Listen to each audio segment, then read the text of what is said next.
Pakistan cricket at its best. 1 minute down, next minute up.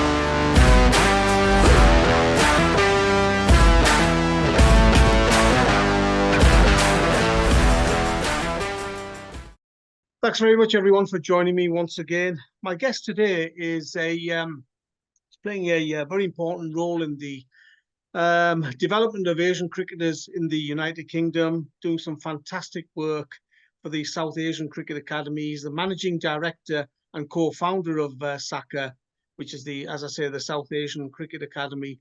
And I'm absolutely honoured to have him as a guest today, Dr. Tom Brown. Tom, thanks very much for your time. No worries. Thanks for having me. Tom, where did the idea of SACA come from? So long story short, I did a PhD looking at why so few British South Asian players make it through the talent pathway to the professional game. And off the back of that, and a lot of research went into that, we basically highlighted that the system could be a lot better. And actually, by complete chance, whilst I was doing that research, the inclusivity and sort of racism scandals that sort of hit cricket in the UK occurred during that same time period. So a lot of my work sort of got drawn to light through that as well. And off the back, we just highlighted the system wasn't doing everything it could, or it wasn't purposefully doing things wrong. It was sort of, we defined it as sort of a cultural ignorance. It didn't understand how to bring the best out of players from different cultures. And at that point, we said, whilst the game's making changes and working out how to become more inclusive and better, we'll set up an academy for those who don't have time to wait, and it'll act as a sort of stopgap or finishing school for these lads between the ages of 18 upwards, really. And from that, we've developed the academy, and it's grown and grown in the last 2 years. We've got 8 guys professional contracts, which is amazing. And as I'm sure we'll come on to some of the successes of some of those players in a bit. But yeah, the idea came from myself and Kabir Ali, former international player for England. I pitched it to him. We played club cricket together, and I pitched it to him. He liked it, and we sort of worked together setting it up. And he's now with Yorkshire as the bowling coach or the assistant coach there. But yeah, he helped me set it up at the start. Managing director, it's quite a fancy title, isn't it? What do you exactly do, Tom, within SACA? Well, I honestly don't know what to call myself, because I kind of do I do a lot of roles. So I act as the head coach with the red ball stuff. We bring in Awais Shah, who's also a former international player, to help with the white ball stuff. We've got an excellent coaching team. So I do everything from operations and to coaching, also growing the funds, doing all the social media, trying to get partners involved so we can have more funding and do more programs. I also kind of act as I don't want to say agent, but I'm the one trying to get these guys opportunities. I spend a lot of time talking to counties about gaps in their squad, about what players need to do to get signed, and trying to fill gaps in the current system with the talent and stuff from the South Asian community. You mentioned Kabir Ali, but it's great to have Moeen Ali involved as well, isn't it? Yeah, well, Mo he doesn't do much for the day-to-day, because obviously he's off traveling around the world playing cricket, but he's been a big supporter of us since the start.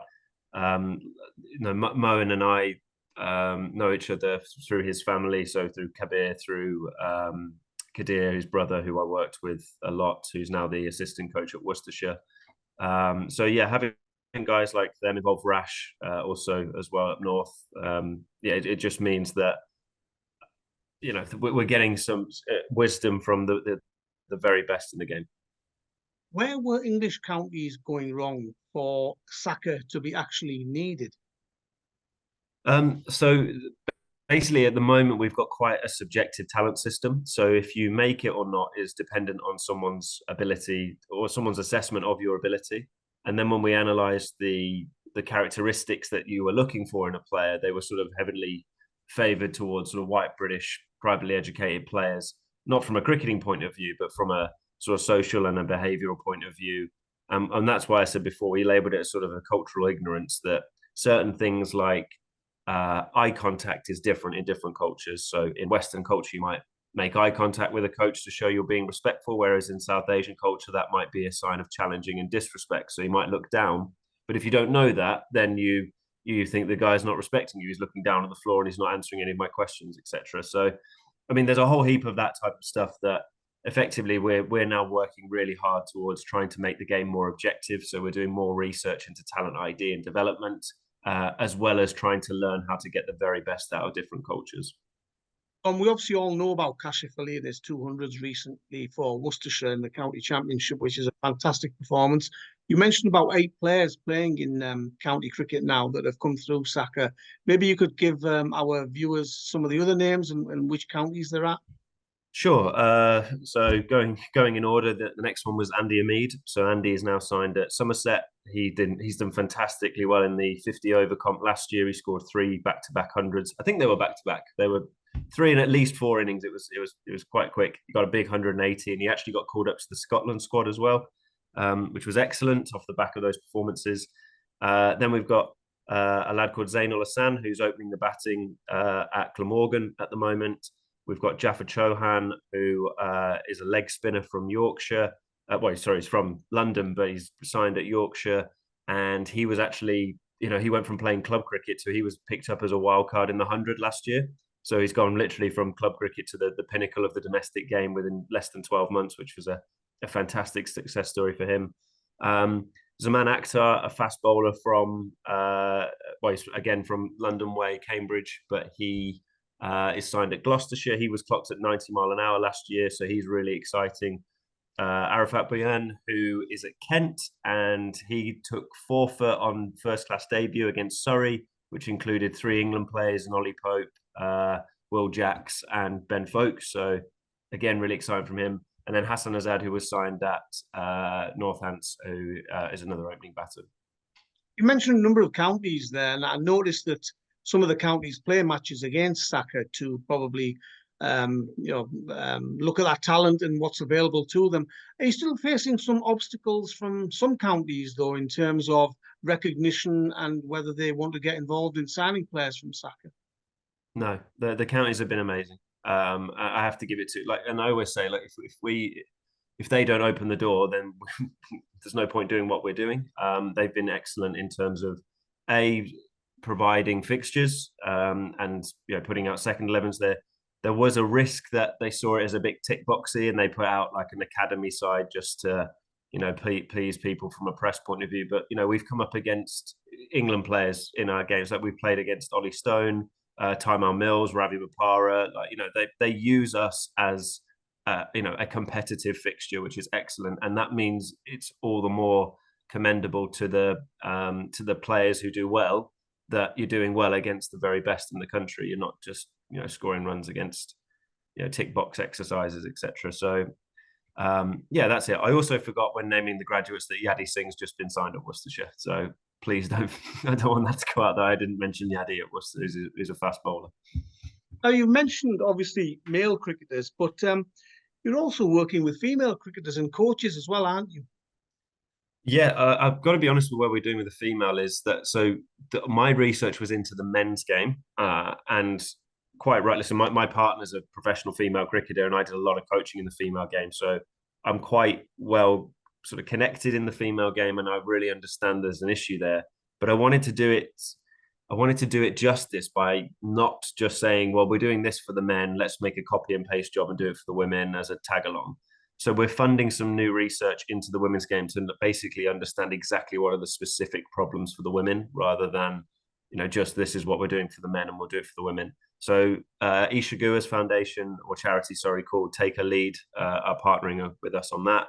And we're looking at the best ways to try and help Asian female cricketers. We are running a small academy program alongside that. But like I said, we're waiting so that we can be as informed as possible so we can spend funds properly, if you like, and know that it's making a real impact, because it's been what's identified as the issue. How do you identify the talent? Obviously, making it to county cricket and possibly playing for England is the sort of the top of the chain, really. But how do you identify those young cricketers who you think could make it to county cricket? So we've got an open application policy that anyone can apply for, that as long as you're over 18 and you're out of the pathway system. We didn't want to sort of take players off county pathways. We want the whole point of us is to push people into the system, not take them off it. So it's 18 plus, which is when the system stops, and you can apply on WhatsApp. You just send in your videos, send in your like a bio and link to stats, etc. And from that, we select the very best. I mean, to be honest, we are inundated. Like the amount of talent is ridiculous. We get more and more, and we're in our third year now. And I literally said the other day that if our first 11 from the very first game played it would be the equivalent of the third 11 now. The talent we've got just keeps coming through the door, which is really exciting. And look, we want to make ourselves obsolete. That's the end game. We want to make sure that cricket is inclusive and it's not relying on programs such as us, but it is very stark how much talent is out there that can perform at the next level. So anybody watching this video here, if they wanted to contact yourselves, that's through the website, is it? All the contact details are on the website? The contact details are on the website, yeah. So it's on the website and then in our contact form. If you try and apply via email, there is a way of emailing us, but please don't do that because it won't be noticed. If you go through the WhatsApp number, we've got a chance of picking it up. But like I said, we get hundreds of applications, which is sometimes it's a little bit hard to get back to everyone. What Azeem Rafiq said about English cricket, do you think that's a stumbling block for Asian cricketers actually applying to SACA, or do you think now people have got over some of those issues? Well, could you clarify what you mean by what he said? Yeah, in terms of, he said that the racism in cricket, in English cricket, was common, that he experienced it. Do you think that could be off-putting for some of the young cricketers who might want to play county cricket? I see what you mean. I mean, ultimately, it wasn't just what Azeem said. It was sort of found in many reports that have been independently published as well. So I think it got to the point it's undeniable that that's what the experience is for a lot of players from minority communities had in cricket. And if we want the game to survive, we've got to change that as best we can and as quickly as possible, because having diverse communities involved isn't just a tick box thing. And I think Kashif is the perfect example of that. Like it really enriches our game when we've got talent like that and we can access communities where the talent is thriving. So I don't know. I'm sure it would put parents off and people off, hearing and seeing what Azeem and others have been through. But hopefully that's what programs like ours are trying to rectify as fast as possible. But just to emphasize, this isn't an overnight fix. Like the game's been trying to sort it out for the last couple of years, and hopefully it won't take too much longer. But I know that at least things are going in the right direction at the moment. And the feedback that you're getting from these Asian cricketers, obviously you've mentioned 8 have come through the ranks at SACA, gone into county cricket. What's the feedback that you're getting from those guys? Are they being welcomed open arms in county cricket? Yeah, I think so. I think that a lot of sport is your popularity sometimes depends on your ability.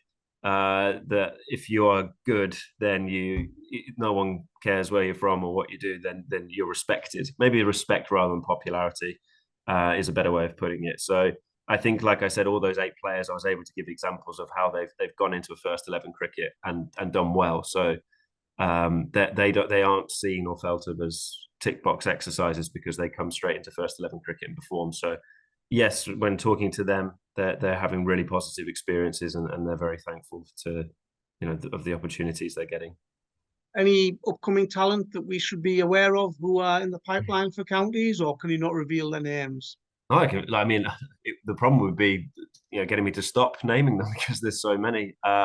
Look, we've got 5 or 6 guys that are quite close, so I don't want to say anything that jeopardize any of them. But definitely, there's when we first started, I looked around and thought, well, there's probably 5 or 6 lads here we could get contracts, and now it's a point of, oh my God, we're working with 60 or 70 cricketers at the moment, and all of them. The metric we use is can they play county second 11 standard. So we've got at least 60 or 70 players that can play county second 11 standard. And from that, we're working to develop as many of them as possible so that they can play county first 11 and get contracts. Any names that you're going to throw out there, Tom, okay, right. Well, keep an eye on? Savin Pereira, left-handed batter. He's, he's doing extremely well at the moment. Another lad, Zen Malik, another top order batter who bowls leg spin, and Nikhil Garanthla as well, top order batter from London. He's those three in particular are very talented players. That, like I said, we've got so many talented players, and I don't want to upset any of the others that I didn't name them. But I'd be here all day naming all of them. They're all very talented. And what about future plans and growth? It sounds like you're doing a fantastic job, and you're becoming more and more popular. And as you say, you've got a long list of cricketers interested in joining SACA, and are hopeful of making it all the way to the top. What are your plans? What are the priorities? Well, the plan long term, or in the next 5 years, is actually to become obsolete. I don't think it's the right thing to do long term to have the game rely on a program like ours to help the Asian community. The Asian community should be embedded in the actual system itself. And to be fair, we're getting close in that the pathways and the academies, so the age group stuff, is very well represented by the South Asian community. It's always been just getting them to the next level. And I think that's what our aim's going to be. And like I've always said, this isn't here to give us jobs and stature and stuff. The point is that we help these players, and if we're not helping them anymore, we get to a point where we're not getting players signed, or the talent does drain them, then we're no longer needed. So that's the aim, is to try and get every player we can signed, and then use the research. So we're funding 2 PhDs at the moment to better the game's understanding around how to work with South Asian girls, and how to basically make inclusive high performance environments. And that knowledge should hopefully render us irrelevant. And finally, Tom, I see the work that you're doing, the fantastic work that you're doing within cricket. What about other sports? Can they take a leaf out of the book of SACA? For example, football. I used to play football quite a lot, and I saw some fantastic Asian footballers, and you wonder where they go. Can football take a leaf out of the work that you're doing? I'm sure it can. I've had a few chats with some people in football. I think that my advocacy, or the thing I'd like to advocate for, is that do the research and become an expert in that topic, and then devise a really targeted solution. I'd hate for there to be a SACA in football, because they go, well, it's worked in cricket, it'll work in football. You need to, I spent 3 or 4 years researching it beforehand, so I knew that this was what was needed and what was worked, and hopefully now that's why it's doing well. Whereas I think for it to be effective in another sport, you almost have to do that same level of due diligence in your research and really understand what exactly are the problems in football. And they may be very similar to cricket, and therefore you may need a similar intervention, and then we can definitely help. But if not, I'd hate people to throw X amount of money at a program that's not actually required. It's been fascinating hearing what you have to say, Tom, and I can only commend you as an Asian cricket writer and somebody who's obviously very interested in cricket. I can only commend you for the great work that you guys are doing, and hope this continues and we see many more Asian cricketers within the first class system, and hopefully we'll have our first SACA graduate playing for England very soon. Hopefully, very. Thank you. Thank you very much for your time, and all the best for the future. No worries. Thanks very much. You too.